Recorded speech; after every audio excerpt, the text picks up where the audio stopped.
In the late 1960s and early 1970s, Santa Cruz, California felt untouched by the darker realities creeping into many American cities.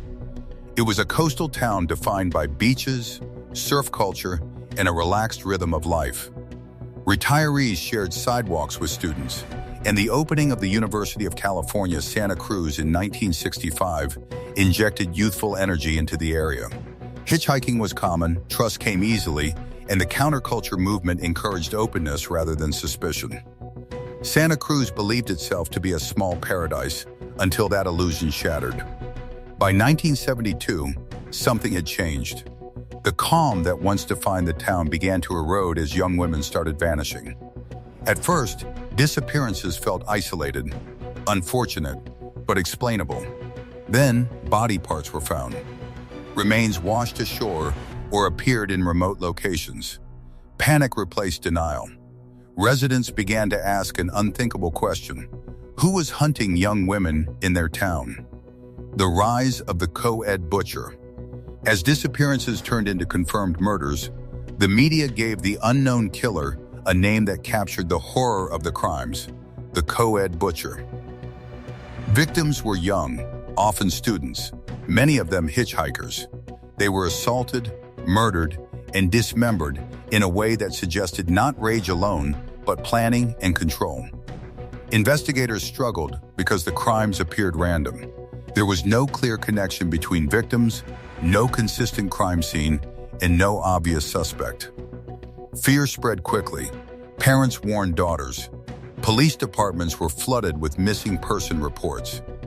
Every new call carried the same dread: another life lost. Santa Cruz had become a town waiting for the next terrible discovery: a killer no one suspected. What made the case especially disturbing was not just the violence, but how close the killer was to law enforcement. Edmund Kemper III did not fit the image people expected. He was not a drifter or a loner hiding on the fringes of society. He was social, articulate, and familiar to local police officers. At nearly 6 feet 9 inches tall, he was physically imposing, yet his demeanor was calm, friendly, even charming. Kemper spent time drinking with police officers at a local bar called the Jury Room.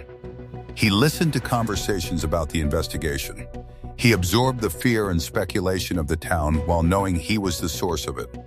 To officers, he was simply Big Ed, a harmless presence, someone who felt safe because he was known. That illusion would later haunt everyone involved. Victims who vanished without answers. Between May 1972 and early 1973, Edmund Kemper murdered multiple young women across California. Two of the earliest victims were Marianne Pesci and Anita Lucchesa, both 18-year-old college students. They were hitchhiking near Berkeley when Kemper picked them up. He later killed them and disposed of their remains in remote locations. More victims followed. 15-year-old Aiko Koo disappeared after missing a bus and accepting a ride.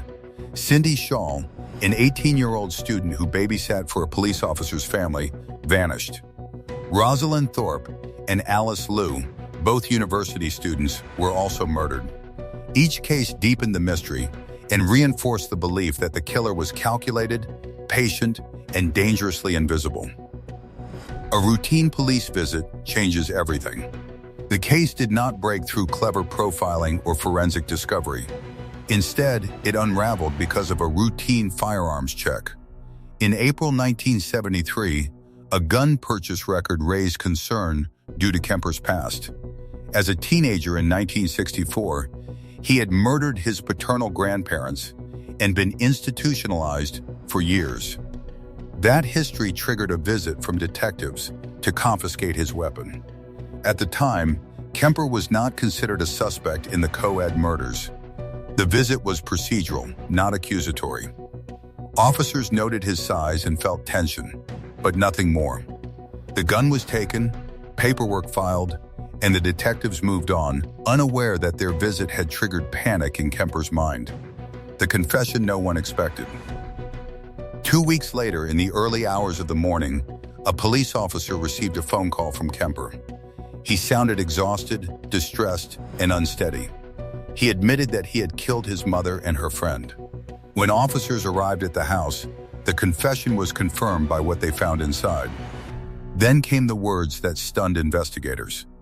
Kemper claimed responsibility for all the co-ed murders as well. He did not hesitate. He did not deny. He explained. He confessed in detail, leading police to crime scenes and describing actions with a disturbing level of calm and clarity. The elusive co-ed butcher had turned himself in. A childhood marked by disturbance. Born in 1948, Edmund Kemper's early life was deeply troubled.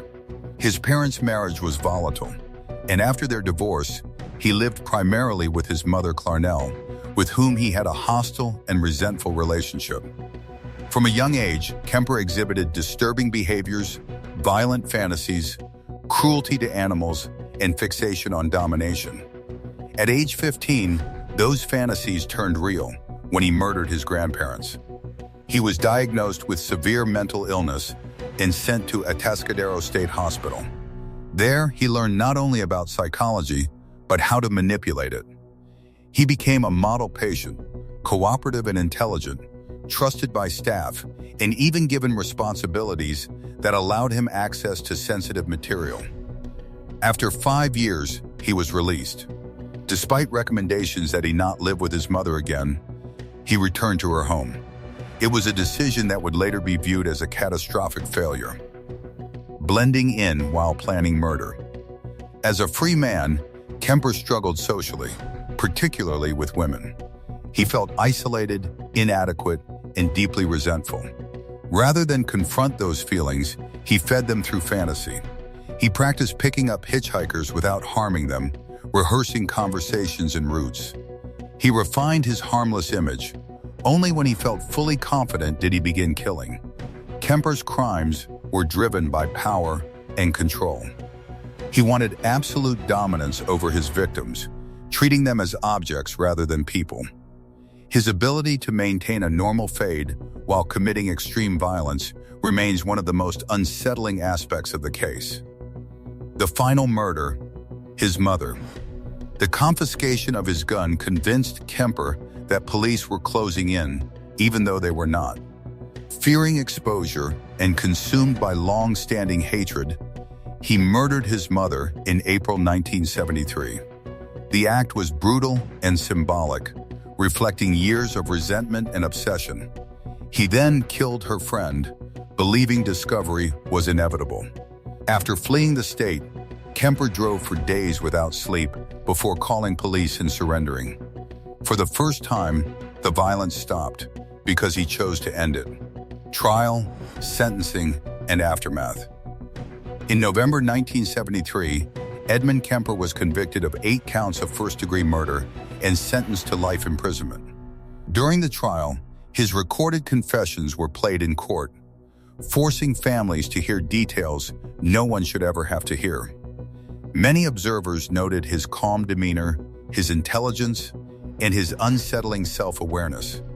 Psychologists debated whether he was shaped by abuse, biology, or environment. Kemper himself offered little explanation beyond a desire for control. Experts concluded that his crimes resulted from a complex interaction of psychological pathology, environmental influence, and institutional failure. Remembering the victims, not the monster. Too often, stories like this become centered on the killer's psychology rather than the lives that were stolen. The young women murdered by Edmund Kemper were not footnotes. They were daughters, students, friends, and dreamers. Each had a future erased by violence. Their loss remains the true tragedy of the co-ed butcher case. Santa Cruz eventually healed, but it never forgot, and it never should. The lasting lesson. The Edmund Kemper case endures because it challenges comforting assumptions. Evil does not always look frightening. Sometimes it looks familiar. Sometimes it listens quietly. Sometimes it sits beside you and waits. Santa Cruz learned that lesson the hardest way possible. What happened in Santa Cruz wasn't just the story of a killer, it was the story of trust misplaced, warning signs ignored, and lives stolen far too quietly. Remember the victims, not the monster, and question the assumptions that make evil easy to overlook. If videos like this help you understand the world a little deeper, like and subscribe.